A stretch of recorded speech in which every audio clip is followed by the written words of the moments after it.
All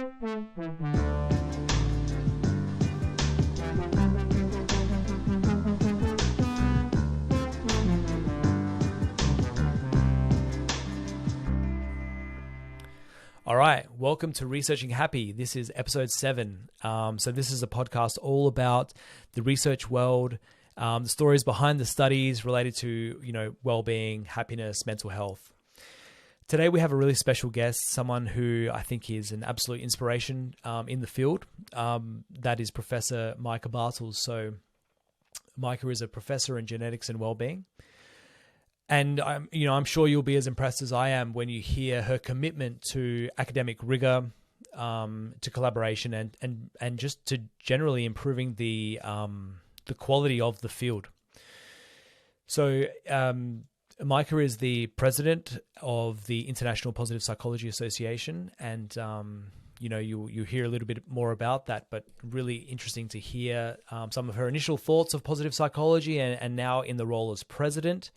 Some of the changes that she's been implementing, and I look forward to sort of seeing that at the upcoming IPPA conference in a couple of months' time. So enjoy. A couple of comments just on the show itself. So firstly, just a really genuine thank you to the people who have been listening so far. There's a growing audience, which is also really obviously nice to see. People from really like many countries from around the world, which has been a surprise. And just to thank you, like every week I've kind of put a call out to people to say, like, just let me know what you're thinking. If you're hearing this right now, just let me know. I'm really open to feedback. I want to hear ideas and concerns. If I'm doing annoying things, like, let me know. I'm probably not noticing it. I think I say a fair bit. I was about to say it again. And then there it is.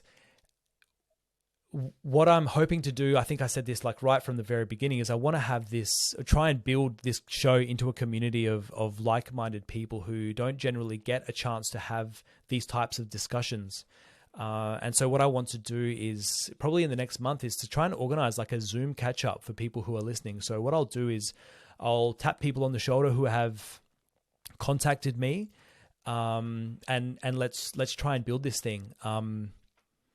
Said again. I could edit it out, but that would just be not fun. So I'll stop there. Thank you so much for supporting the show. Please like and share and subscribe. Said it again. I've said this a few weeks in a row now, but just if you hear this thing and you think that's such an important message, this person needs to hear that, just send it to them. That's kind of the sharing that I'm interested in. Don't worry about posting it on social media and stuff like that would also be nice, but just send it to one other person for whom this would be a really relevant message. So anyway, I'll stop talking. Thank you so much and welcome Meike. So we are seriously honored to have Meike Bartels with us this episode. Meike, I've got a brief biography about you here. I hope that it's accurate. I should probably start checking with guests, but anyway, that's okay. So Meike Bartels, Professor Meike Bartels is the University Research Chair Professor in Genetics and Wellbeing at the Department of Biological Psychology at the University of Amsterdam. She has published over 250 papers in peer-reviewed journals, including the first molecular genetic evidence for well-being in PNAS and the first genomic variant for well-being in Nature Genetics. She is the president of the International Positive Psychology Association, and we're really, really happy to have you on. Welcome. Thank you. Well, one correction. Yeah, tell me. We have 2 universities in Amsterdam, and I'm at the VU University. Okay. And that's not the University of Amsterdam. Oh, I'm so sorry. Can I tell you the honest truth? I was too frightened to pronounce. Yeah. Yeah, okay. Cool. Yes. VU at Amsterdam. VU okay, thank you very much. Makes it all, yeah. Great. Okay, cool. I'll know that for next time. So, welcome. What have you been up to? What's your team working on? Wow, we're working on many things. We have this like one overarching question, and it's why are some people happier than other people? That's the main question. Yeah. And we have a background in genetics, and nowadays also in multi-omics like epigenetics, metabolomics, all that kind of biological material. So that's one side. We are very interested in the exposome, so everything that you are exposed to from conception onwards. and how that interplays with your genetic background. And also always how to measure well-being. And we are doing very cool work with trying to measure well-being via social media data, with social media text mining. We're doing smartphone studies, and we're also going to use Spotify playlists to try to find people's happiness. Wow! Just on Spotify, I guess you can subscribe to this podcast on Spotify, and I'm sure if you're listening to it, you must be really happy, or maybe miserable. I'm not sure. We'll find out. We'll find out. Oh, that's really exciting. So you're a professional in genetics. Like how, genetics and well-being is not something that I think most people would guess comes together. So tell us, how did you start? How did you... Yeah, well, I started actually, I was always fascinated by differences between people. And I loved biology at high school. So that was a good combination. And I started my PhD research on trying to understand why the development of children was different. So why do some children develop problem behavior and emotional problems and others not? And that was very interesting work with data from the large Netherlands twin register. But in the end, I actually found out that the majority of children, but also the majority of adolescents and the majority of adults is actually doing pretty well. So that's why I shifted to the other side, and I'm more fascinated by why do we still feel well in a very complex society, and how can some people survive while others struggle more. And always, you can't ignore genetics differences between people, so I do everything in genetically informative design. So that's how I brought it together. Yeah, okay. Can you give us a bit of a brief summary of what do you mean by genetically informed design? Yeah, so, well, maybe first the overall finding is that differences in happiness between people are for 40% accounted for by genetic differences between people, meaning that some people have a genetic predisposition or a sensitivity to be happier than other people, while some people lack this sensitivity and they probably are less happy in the end. Important, if it's genetic, doesn't mean it's determined. It just makes you more sensitive or less sensitive. So for people with a high genetic load for well-being, it's easier to be happy than if you don't have that genetic load. Genetically informative designs vary a lot. So you have the classical twin design, where you compare identical twins and fraternal twins. You could extend that in any direction by adding brothers and sisters, so siblings, or by adding parents to study intergenerational transmission. And of course, over the past 25 years, there's a lot of development in molecular genetic design. So really collecting DNA and trying to sort out where on the human genome are these locations that actually contribute to happiness. Wow, okay. And so... just on the 40%, I remember at the conference, the IPPA conference in Melbourne, you had one of the keynotes, and you sort of stood up there next to that sort of pie graph, that pie chart, and I think the pie chart roughly says like this percentage of people, their well-being is genetically determined. This percentage is determined by, what was it, like maybe like their life circumstances, incidental events. Yeah. And then the last proportion was like what's left in your control. And when you look at that graph, it looks like, 3% is within your control. Yeah. And I just it's stuck in my mind because I think you kind of told off the whole audience, which was really, like, I was like, oh, wow, I didn't even know about this thing, but now I feel like I've been making this mistake. You said that's not the way to interpret it. So would you like to sort of clarify that now? Yeah, I'm so glad you bring this up, because this is actually my main aim in life, is to make this understandable to people. So what the research with twin family data shows, our research but all around the world, and we brought it all together, is that 40% of the differences between people are accounted for by genetic difference. So we're talking about the variance of a population. What often happens, for example, in the book of Sonja Leo-Bimirsky, who also now says that is incorrect, is that this is often translated to the individual level. So people start interpreting this as 40% of my happiness is in my genes, which is not the case, because we were studying variance. We're not studying stuff at individual levels. So that is where people often go wrong. If you go to the individual level, we have all different genetic predispositions. So I might have a very high load for happiness and well-being. Well, I've met you several times, always smiling. So I think I can actually predict that your genetic load is also relatively high. But we also all know people that have this basic feeling of not feeling very happy. And probably that basic feeling is the genetic predisposition. So the genetic load varies between individuals. But if you talk about differences between people, so explaining variance, that is the 40%. Okay, there you go. So not so relevant then when you're considering an individual. Yeah, I do remember you once told me I have a genetically happy face. Yeah, which is like true. Yeah, that is one of the other fascinating things. Genetic effects don't happen in isolation, of course. Even from even from preconception onwards, but the environment is always there. Yeah. So that's fascinating, and you can consider that to be either correlated or in an interaction. But with your happy face, we consider that to be a gene-environment correlation. So due to your genetic makeup, your happy face, you get a different response from the environment than people that have a less happy face.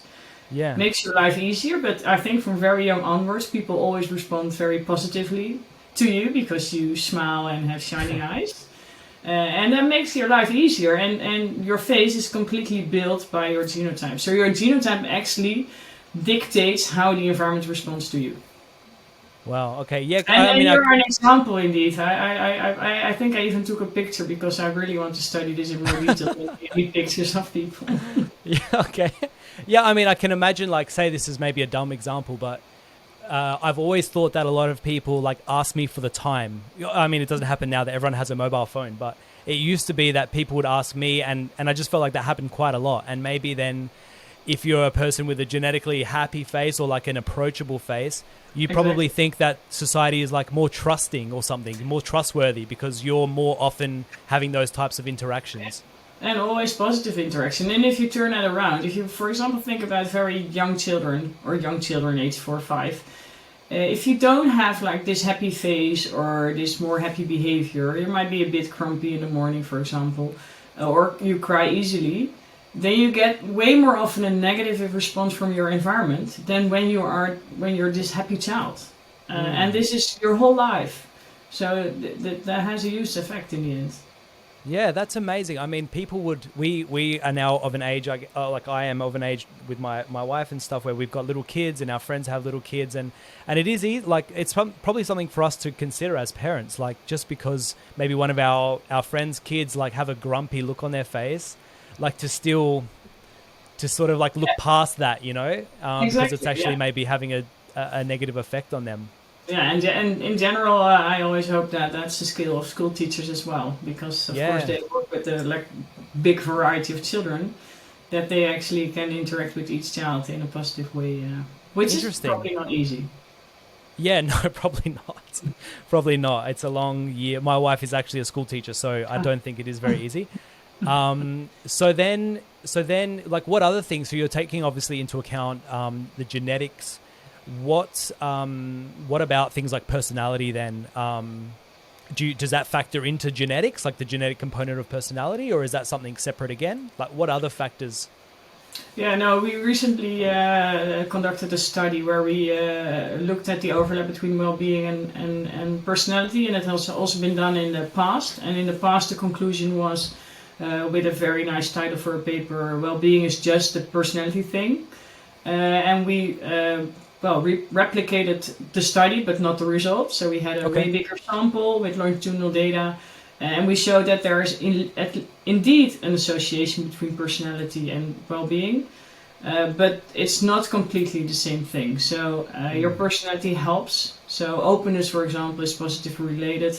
Neuroticism is negatively related to well-being. But it's not that well-being doesn't exist because it's totally built of personality characteristics. Yeah, interesting.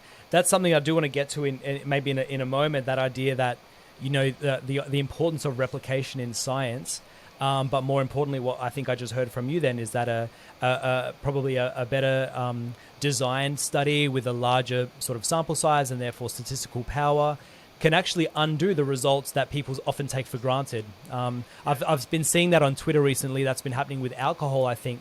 There's always been these sort of, I don't know whether you would call them underpowered studies, but like sort of epidemiological studies saying that alcohol, like a glass a day is good. And now I think these very precisely designed interventions are actually now showing like even 2 glasses a week might be too much. Yeah, and I think that the field of genetics is the perfect example, because there has been a lot of development. So there has been times. So first we started with twin analysis, showing that things are heritable. Then we wanted to try to find the genes, and we started with methods that we call candidate genes. So we picked one gene, the serotonin transporter, for example, and tried to link that to well-being in relatively small samples, because genotyping was very expensive back in the days. Mm-hmm. All these studies are found to be actually worthless, because there's not one gene, sample sizes are way too small. Then we discovered the genome-wide association studies, and that's huge. So we do studies with millions of people and with millions of genetic variants together in one study, really needing the power to understand what's happening. And I think that for at least the field of psychology, the lack of power, so the lack of big samples, is a huge problem. Yeah, I often do wonder whether it's where that comes from. Is it because I think we would be guilty of that. I think everyone's guilty of it in some respect. Like, you're underfunded, so you can't do the studies you wish you could do. That's part of the sampling issue. But then there's also, I guess, the thing that people are beholden to, which is to try and go and publish their studies and get them out there, because that's kind of becomes your resume. So yeah, but I think if you talk about scientific integrity, that you should realize that actually conducting an underpowered study is a complete waste of money. So exactly. And what we also showed in the field of genetics, and I think should be implemented in the field of positive psychology way more, is collaboration. Yes. So there are many ways of combining data sets, statistical ways. So you can also increase your sample by not collecting all these data yourself, but by either collaborating with people that have similar data, or by linking your data to external databases that exist anyway. And the power should really be at the basis of your study. Yeah, absolutely. And definitely scientific integrity and well-being, that's something I definitely want to get to in a minute. But so what kinds of data sets are you working with? So you've got a twin registry in the Netherlands. Yeah. Who set that up? Was that was before your time, or? Yeah, that was before my time. So that was set up by 2 of my colleagues who are a bit older than I am. And we are, the beauty of the Netherlands Twin Register is that we started in 1987. And we started in 2 ways. We started collecting parents with their newborn twins. And we have been following them now for 35 years, even more. Wow. And we also invited adult twins. And for the newborn twins, that is still a continuous process. So we started with newborn twins in 1987, but every other year we did the same thing. So we have newborn twins of this year and last year and the year before, and they are all been followed over the years. So we have a large database, but also a longitudinal database. And how many twins are we talking about, roughly? Well, it's hard to define the exact number of twins, because it's a constantly varying number. Okay. We have about 200,000 active participants. Wow. So that's twins or parents or siblings of twins. But the majority of it is part of a multiple themselves. Yeah, wow. Okay. And I mean, like triplets as well, or just twins? Yeah, a couple of triplets. And even I don't know why that's more, relevant, but that's very rare. Yeah. Cool. All right, and so do you feel like you're getting closer to that answer of the differences between people? When you're saying why are some people happier than others? Do you feel? I know that's like the terrible question to ask someone that's a researcher, but well, closer, and I always say it's one very big puzzle, a very complex puzzle, and every time we add a piece, and sometimes we have to remove a couple of pieces. Yeah. So it's a very slow process, but There are a lot of developments, like I said, at the side of the generation of data and also about processing data. And of course, with statistical methods, with the new developments in machine learning, where we can just put everything into the mix. That helps. And I'm really a data-driven person, so we're getting closer and closer. But the more you put in the mix, the complexer the picture becomes. So I don't think. Well, we know a lot for sure, so the heritability estimate of 40%, and that genes do matter. That is clear, that's robust. We're now doing actually this study in different twin registers all around the world, and it's even stable if you compare the Netherlands to Brazil, for example, which is fascinating by itself because it's genes and environment. So that's robust, and also we have some genetic findings at the molecular level, but to understand the biological process, and then even more fascinating, the interplay with the environment. That is a road we're currently on, but cool. Not close to the finish. Yeah, okay. How long have you been doing? When was like your first study published? Do you remember your first wellbeing and genetics, like specifically about wellbeing and genetics? 2005. Yeah, okay. Was really the link between genetics and wellbeing. Wow. Yeah, just after my PhD. So. Oh, there you go. So I wonder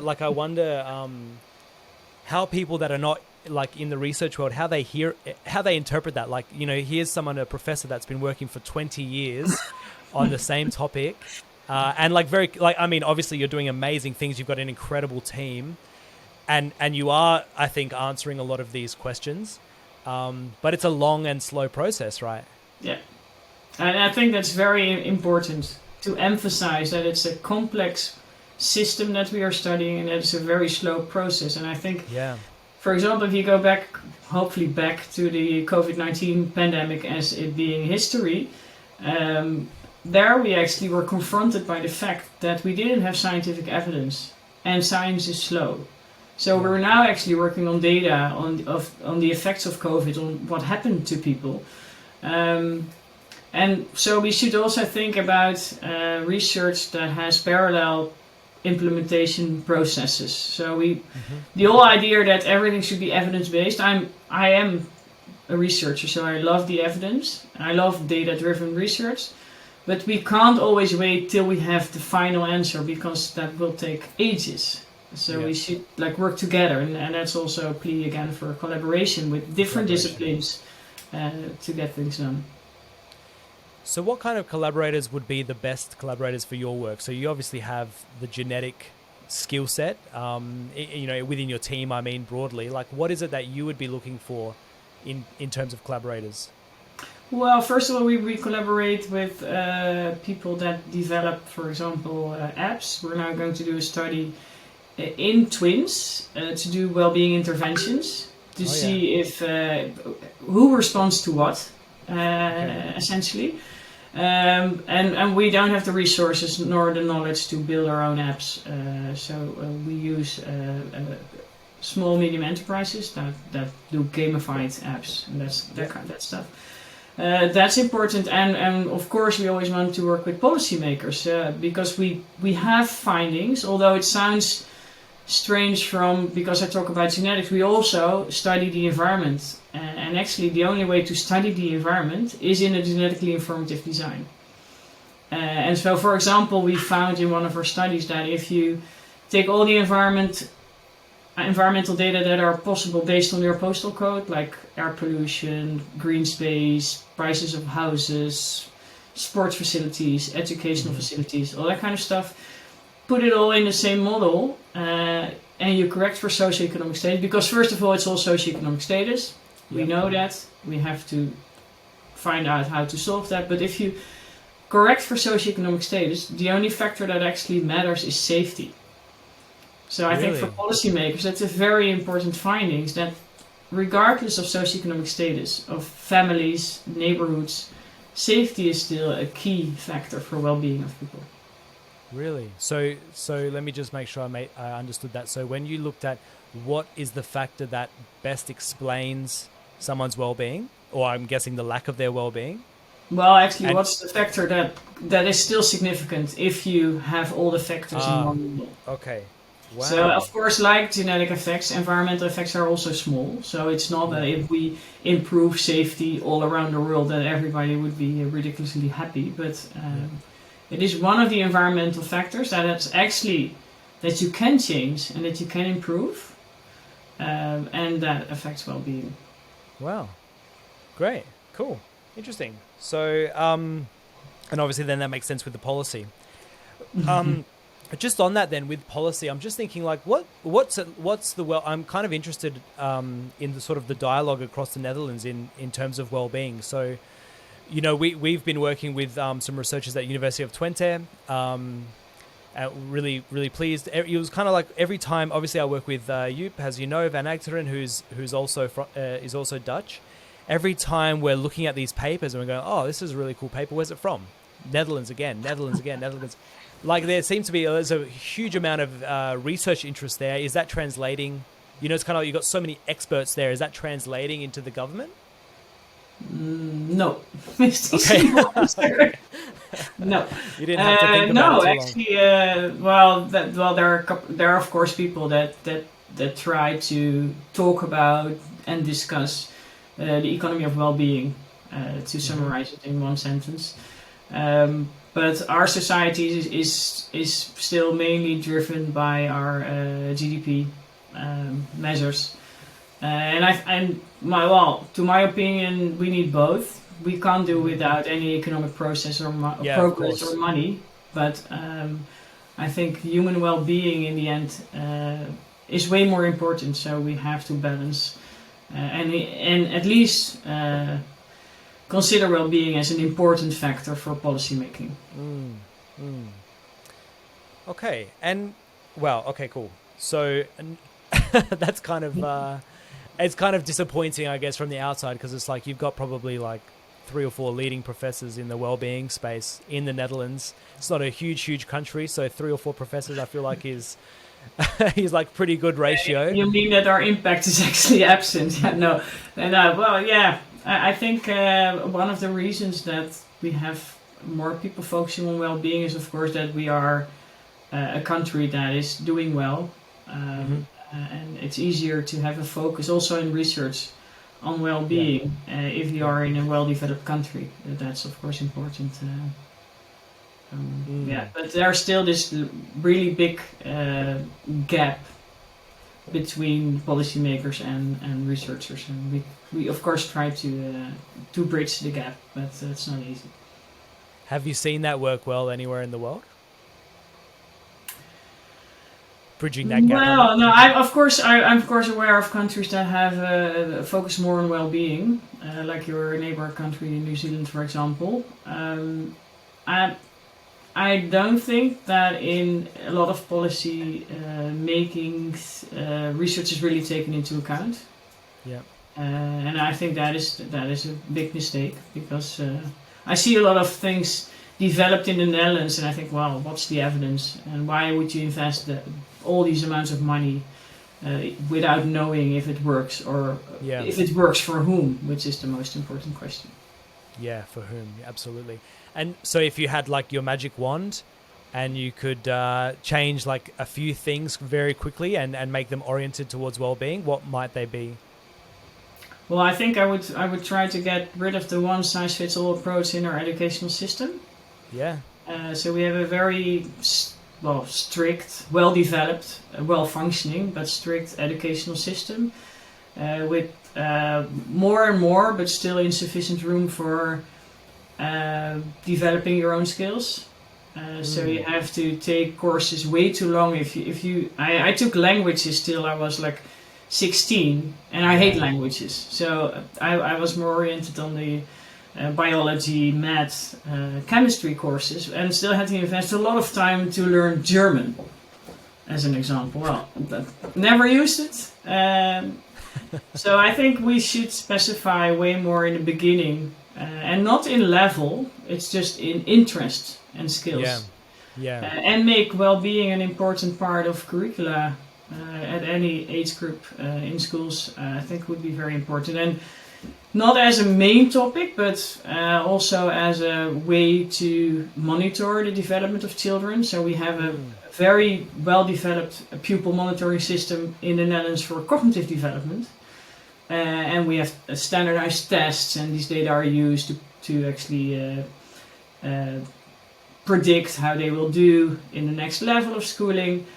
We don't have a system like that, or not as well developed for mental health and emotional development. So, and data collection would also be the key. If you ask young children 3 or 4 times a day, for example, do you feel happy? On a scale from 0 to 10, for example. Everybody, especially in the Netherlands, because we have a 0 to 10 system, know what it means to say 4, 5, 6, or 8.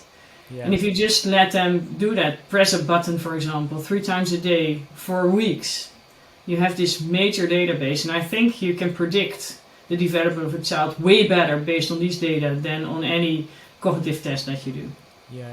Yeah. Interesting. I mean, yeah. Okay, cool. Very cool. So that was in schools. Anywhere else? I was just thinking, like, I would imagine that happiness question, it would pick up other things like, how are your conditions at home? That would come through, I would imagine, in a child's assessment of their happiness. That's true. Yeah. So and most importantly, what I also would do is to recommend everywhere and get the money to ask people, to talk to people. Because everybody's different. So what we often now do is when we develop, we have to build a lot of new houses in the Netherlands, for example. And we do that. And we already built the houses and then find the people to buy the houses. And given that we don't have enough houses, that's easy. But still, you should turn around the whole process and first ask people what kind of house do they like. Yeah. And don't build like these standard neighborhoods. Or think about neighborhoods that develop with the age of the family, for example. And that starts by talking to people. Yeah. So if you're in a policy or governmental position, I would invest a lot of money by asking people what their idea. Same for the safety thing, for example. Safety is a very complex thing. So what do we mean by safety? Well, ask people what is safety for them. Yeah, great. Okay, cool. And I guess I should ask, now you're saying about defining safety, I guess I should ask, a few of the episodes previous have been about this, but I should ask probably everyone is, when we're talking about defining well-being, what are you sort of thinking roughly? Well, we always work with a very simple definition, because you can spend ages on the definition of well-being. But we have the definition of feeling well and functioning well. Functioning well means in the situation where you are. So you feel comfortable and well in the situation you are. Yeah, great. No issues there at all. Well, we of course we try to understand hedonic well-being versus eudaimonic well-being. Also with large data sets, we show that there's a phenotypic correlation, but there's also genetic overlap, but not perfect genetic overlap. So there's a lot in the area of how you define well-being. And I think also there that we should use data to tell us instead of trying to define a theory and find data that fits your theory. That is. So you would like to have a genetically informed definition of well-being? No, not really, but I think what we now do, we base our definitions on well-being more on the philosophical traditions, where the hedonic and eudaimonic comes from. I think that is, on the one hand, a fine distinction. On the other hand, if you see that there is a genetic correlation, like we did, of 0.8, you can wonder if it's really that distinct. So I think people always try to find new well-being aspects, and it's new, and I don't think there's a lot of new things going on in human beings, because we don't change that much over the ages. Yeah. So we need to again ask people. Yeah, okay, great. All right, so just, I guess then turning to the world of positive psychology. So you're the president of the International Positive Psychology Association, that's called IPPA. Yeah. Tell me a little bit, so I would imagine that you I have a story in my head. I don't know that it's true. I would imagine that it's true. So maybe I'll just tell the story and you tell me if it was roughly. Like I would imagine, because I actually did start in more biomedical science. I was working in a lab before I found out about this new team that I joined. Because working with rats and antidepressants really wasn't for me after a certain while. I hadn't been to that. I was very junior, I guess, when I moved out of biomed into this sort of world. But my very few experiences of sort of like academic conferences and these sorts of things, it was almost frightening to present, I think, for like young students, because they were worried about the criticism and the, like, not so much in a negative way, but the criticism of peers and of senior colleagues and senior sort of academics in the space, because they'd be questioning you on every decision that you made in your study design. And then I guess I went to a more well-being focused conference, and I didn't really see that. And we talked a little bit about scientific integrity, but also sounds rude, I guess, to say quality, but sort of academic standards. So I would imagine that you came from a very strict discipline of genetics, and that's extremely strict. So strict that I think it even probably scares away students from genetics, I would imagine. And then for whatever reason in your life, you find the psychology and the positive psychology, and I would imagine that you might have thought, this is not like my genetics conference. Is that sort of an accurate? It's a very accurate description of what happened. And the fun thing is, I really wanted to combine both fields, so I wanted to explore positive psychology more in detail.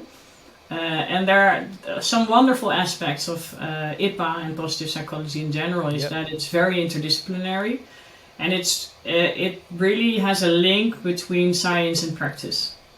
So at the conferences, you have scientists and practitioners, and they work together, and they are there, and so that's the very positive side. And indeed, what you say.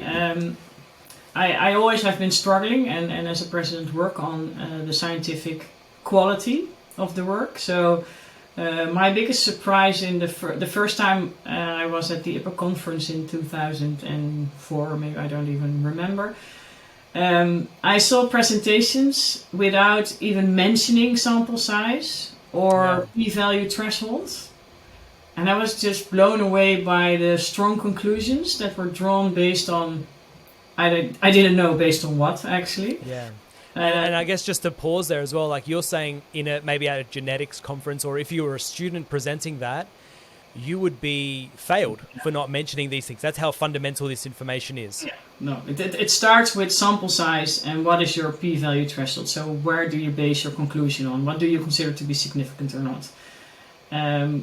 So I was trained in that way that you described. So I was surprised, and I was also it almost made me make the decision not to go back again, because I thought, well, also when you go to a genetics conference, it's more about also meeting new people, getting inspired by new ideas, and so you bring a lot and you take a lot.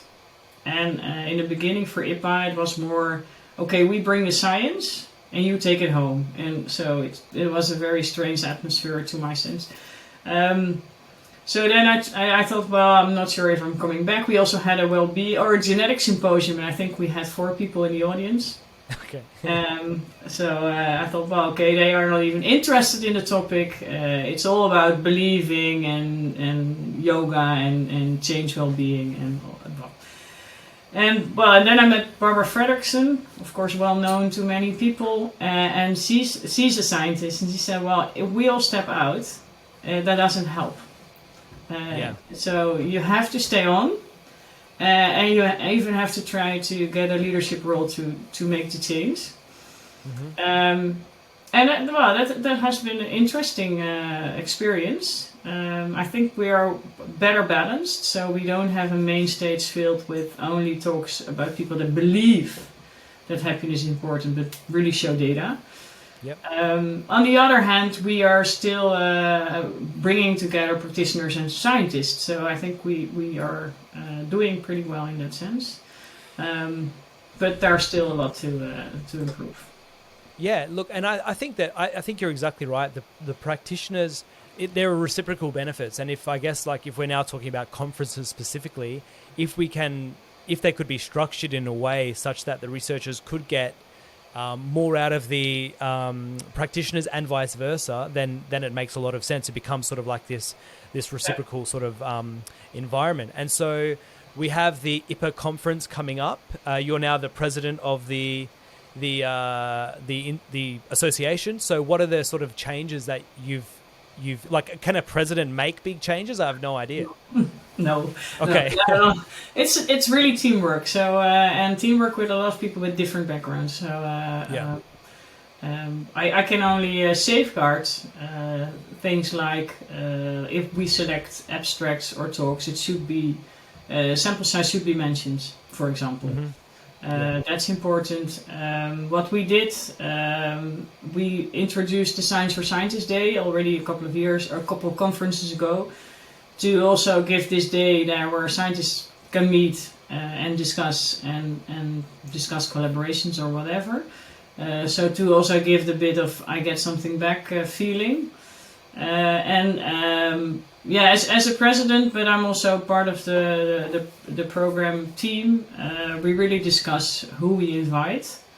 One thing that is still something that I would like to change more, but I don't know if that will ever happen, is that I'm more used to junior people presenting for their own development, and they always present the newest stuff, and only have like 2 or 3 invited speakers. And with IPPA it's still the other way around. It's a lot of invited speakers, it's a lot of the same names, which is nice because they do a lot of nice work, but I think we should still make more room for younger and unknown people with brilliant ideas. Yeah, I mean, that's what I hope this podcast can become at some point, is exactly that. And I agree with you. I think I have to admit, like, it's really hard. I think when you're a young researcher, you go like, oh, I'm presenting at this conference, I'm flying to the other side of the world, especially if you're Australia, because everywhere else is the other side of the world. And then you look at the timetable and you go, oh, there's like 17 concurrent sessions. Yeah. You know, and I'm just one of 4 speakers in that set. You know, it's really, you know, it's like I've come all this way to present in front of like the 4 people that you were talking about with the genetics thing before. So, I mean, that's cool. I would hope to see that as well. I did always wonder if we did like a sort of like a network analysis of who, like if we just chose like some other field, like there must be like the International Cardiac Society or something, like, and you looked at how many of the same keynote those conferences compared to PostPsych. I think they would have much more variety. Probably than what PostPsych has had in the past. That's what at least in the field of genetics, we hardly have the same people speak twice at a conference. Yeah, that just never happens. Cool. Okay. Well, anyway, I mean, I'll be there. I submitted like 3 abstracts or something. I think my colleagues were laughing because I was saying like, you just want to be everywhere in the program. You want to be everywhere. I said, I just want to make sure I'm there because it's, you know, it's hard to justify why you should be there if you're not presenting, I guess. That's kind of how the world works. But yeah, so what are your sort of hopes for positive psychology? And I'm really interested in, you know, say I'm a researcher like many others that don't have any genetic, you know, aspect to their work. Like, what would you recommend to those people? Collaboration. Yeah.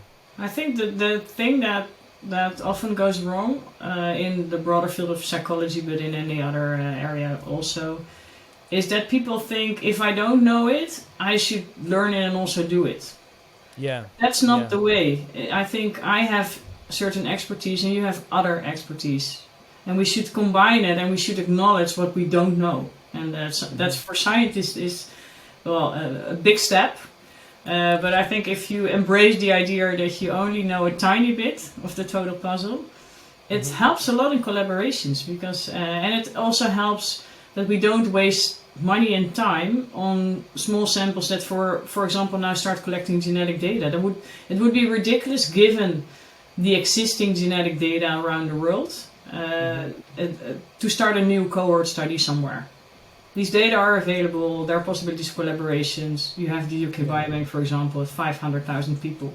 In the United States, they are actually developing similar systems. So I think you should really contact people and say, okay, I have this study. How should I interpret this with the idea that there's also genetic differences? And the other way around, I'm going to do an intervention. I don't have a background in interventions, but I will do it in genetically informative designs. I have my outcomes, and I should talk to people that have experience with interventions. What do we see? So it's really, the key is really collaboration, and then really across disciplines. Yeah, and I wonder then, I mean, and I guess sort of naturally that's the place where that would happen, right, is at a conference.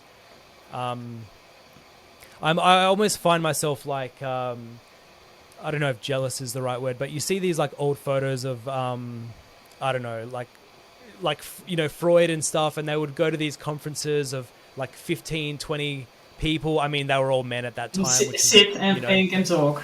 Yeah, they would just sit and think and talk, and I'm not jealous, obviously, of the time or whatever, but, you know, there's like 5 of them have won a Nobel Prize, and they would just, because they were in a small field, I guess, or probably for all the wrong reasons and whatever, there was that opportunity for really knowing your colleagues or something like that. And then, you know, now these conferences are pretty large, like, you know, not just post-psych, but even the rest. They might have 300, 400, 500 delegates. That opportunity for collaboration that you're sort of speaking about, it almost doesn't feel like it exists so much unless you're really lucky. True. That's the conferences are getting too big, and and in general the output in academia is well, immense. It's hard to follow all the literature because it's just too much. So I think you really should, well, work with people and talk to them to also start new collaboration. So talk about your ideas with people you know, and then hopefully they say, well, are you aware that he or she there is doing this? And it's always easy, even if you don't know people, dropping them an email is easy, and they always respond positively because you ask them about their interest, skills, and knowledge. So that is easy. And I also always tell people, just email me, and we can discuss possibilities. I think that could be done. And conferences, I think, are very important, face to face. I'm not a big fan of online stuff. Face to face to build your relationship with the people you know and add some new people every time. And building relationships is about trust and seeing people and having fun together. So I think that's the idea behind the conference. So actually, to my opinion, the scientific program is actually not the most important thing. It's about meeting the people. So always also go to all the social events, for example. Meeting people is more important. The scientific stuff, it's in the program. You can Google them. You can find the paper, read it. You actually don't need the presentation. Yeah. You just need to meet the people. So also do your homework before you go to a conference. Run through the program and already like find out who you want to meet. Look them up at Google or wherever to see who they are and have some knowledge about their background. And then, well, just introduce yourself. Say, hi, I'm... Yeah, hopefully you have a genetically happy face. That works for you. It might help. Yeah, it might help. I mean, who knows? All right, amazing. Thank you so much. I just had one last question. It's really, I don't know if it's a dumb question or not really, but it's really about, I just something that I saw on social media. We've spoken a little bit about this in the past, but that you were invited, you know, to go to the Vatican and talk about your well-being research. Like, I'm so, when I saw that, I was like just blown away. What was that about? Yeah, there was actually Jeffrey Sachs and his institution collaborate with the scientific institution of the Vatican, and they created a community with a very interesting community of really interdisciplinary people, both academics but also people with different religious backgrounds and representations, and big companies, and we came together. The idea was that we would come together 7 times in the Vatican. Due to COVID, it was reduced to only 3 or 4. And we just spent 2 days in this really in the backyard of the Pope, which was amazing because that is where normally the wall stops for tourists like me, but we could enter the gardens and go into one of these buildings. And we were just discussing topics. So that was actually more or less along the lines of these ancient conferences that you just described. Yeah. But we are still... that was really nice. And then it's always a struggle. Okay, what really comes out of this? Are we going to produce a book, or are we going to apply for funding together? And well, with a very interdisciplinary group, that is difficult, of course. But that's still the aim. What was the reason that you were brought together? Due to the fact that we were all related to happiness in some way, but with totally different backgrounds. Okay, and like to answer a central question or something like this, or? Well, there were different times we came together had the different topics, and sometimes people were invited to give us a presentation about their work, and the final one we were all invited to give like a 5-minute elevator pitch about what is important, what did you bring, and what did you take away, and how can we progress. Oh, interesting. That's interesting because the first episode of the show was with Corey Keyes, and he was kind of telling me about the original days of positive psychology, and that they had a pretty similar setup actually, that all these sort of actually early career researchers at the time, they were all promising early career brought together to do almost exactly the same thing. So, and what will come from that? Is there anything you can share? No, we're still discussing what kind of project you would create. The average age was relatively high, so that's why a book came up. And me being a bit younger than the average, maybe, I wondered if a book would be the way to reach people. Yeah. All the other ideas, like your lovely podcast, I think are also nice, but yeah, that's not easy to set up, as you might be aware now. So that's one side, so creating something that is based on our discussions for the general population, for society. And on the other end, how to continue the collaboration. So what kind of research do we need to actually bring this all together? And that is challenging because research money is often within certain areas, or maybe a bit interdisciplinary, but it doesn't give the opportunity for really broad collaborations at the moment. But we're exploring ways to do that. Yeah, wow. And I guess I just wonder, like, why the Vatican? Like, why? I'm Catholic. I'm just wondering, like, why. I think that was just based on the collaboration Jeff with his institution already had. Okay. Yeah. Okay. Interesting. And I think I'm now on Twitter. I followed the Vatican Research or Academic Institution, and I think they have more of these things. They really try to play a central role in bringing together on various topics people from around the world. Yeah. Okay. Interesting. So I can tell my grandparents that maybe the Pope will come on this podcast then if he would like to share this rather than in the book. Yeah. Well, the fun thing was we also had, of course, lovely dinners served by Vatican dressed people to us, and also in the beginning, but the COVID was the big problem.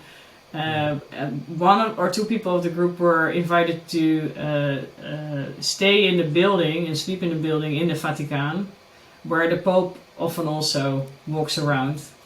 Well, I was not very high on the list, but I never made it. And after COVID, everything changed, of course, also there. Yeah. And maybe also for security reasons. Wow. That was not allowed anymore. So I was one handshake away from the opportunity to sleep in the same building as the Pope. But I also said I don't have a very strong religious background, so please give the opportunity to other people. Okay. That might be happier with the opportunity than I would just think it's fun and interesting. But, there you go. I can imagine like when you were learning about Gregor Mendel or something, like doing genetics 101, you weren't thinking that this would take you to be in the Pope's backyard and the president of a positive psychology association. So it's probably been a very different... yeah, well, actually, I always wanted to be a medical doctor. Really? We have a very strange system in the Netherlands still, but back in the days when I started university with a lottery system, and I actually never got in. And in the end, given that I studied positive psychology, I was always more interested in healthy individuals anyway. So yeah, maybe there was some kind of protection that I'm now actually doing what I want to do and like instead of being a medical doctor. I still love hospitals, by the way, but... okay, that's not something you hear very often. No. I'm fascinated by hospitals, but I think also there, and also within the whole field of medicine and especially psychiatry, there's a lot of room for improvement in the direction of positive psychology and protective factors instead, and prevention instead of intervention and risks. Great. And so, I mean, the last thing, I'm really conscious of your time, and thank you again for being so generous to be on the show, is really like just almost on where you took there. You know, what's the change with your research and the fantastic team? We didn't really get to talk about your team, unfortunately, but well, I'd like to welcome any of them onto the show. Yes. Yeah, I mean they seem really impressive. What is it that you would like to see? What's the change you would like to see in the world? A focus on everything that goes right. We tend to have this focus on everything that goes wrong. I think the media plays a substantial role in this. And I think we should learn from the things that go right. In general, a COVID pandemic was an example. We focus on everything that went wrong. And there are a lot of people that actually, about 20% of the people stayed happy or even became happier. And we're totally ignoring that fact. We're only looking at the people that suffered. Which we also should do, so it's not with the shift of focus, it's broadening the scope. And the same holds in like, for example, in the field of psychiatry. We try to get rid of problems and risks, and we're not looking at, okay, but are there things that do make you happy? Or even from a genetic standpoint, we can assess your genetic predisposition for happiness and depression, and based on that, not only on that, because otherwise people freak out if I say based on genetics, use that as extra information to maybe get a better treatment. Yeah. Fantastic. All right. Well, thank you very much, Meike. That's honestly, it's been a pleasure to have you on, and I really appreciate it. So thank you again. Thank you for the invitation. No problems. All right, so thank you everyone for listening. Thank you again to Meike for joining me in the conversation. I think that was just really insightful, and again, just so impressive the work that she's doing, but also the direction and the confidence I think that she's building in the field is just something that I hope more leaders in this space and more professors will be sort of committing to, like she has been doing. So. Thank you. If you enjoyed the show, please let me know. First of all, I'm really keen for feedback. But like I say, subscribe to the channel so you don't miss more conversations like this. However you're finding it, it's on YouTube, Spotify, Apple Podcasts. But just send it to someone. Like, get your phone out now and think who's someone who would benefit from this thing. Text it to them, or like write them a letter and say, no, probably don't do that. Text it to them. All right, thanks.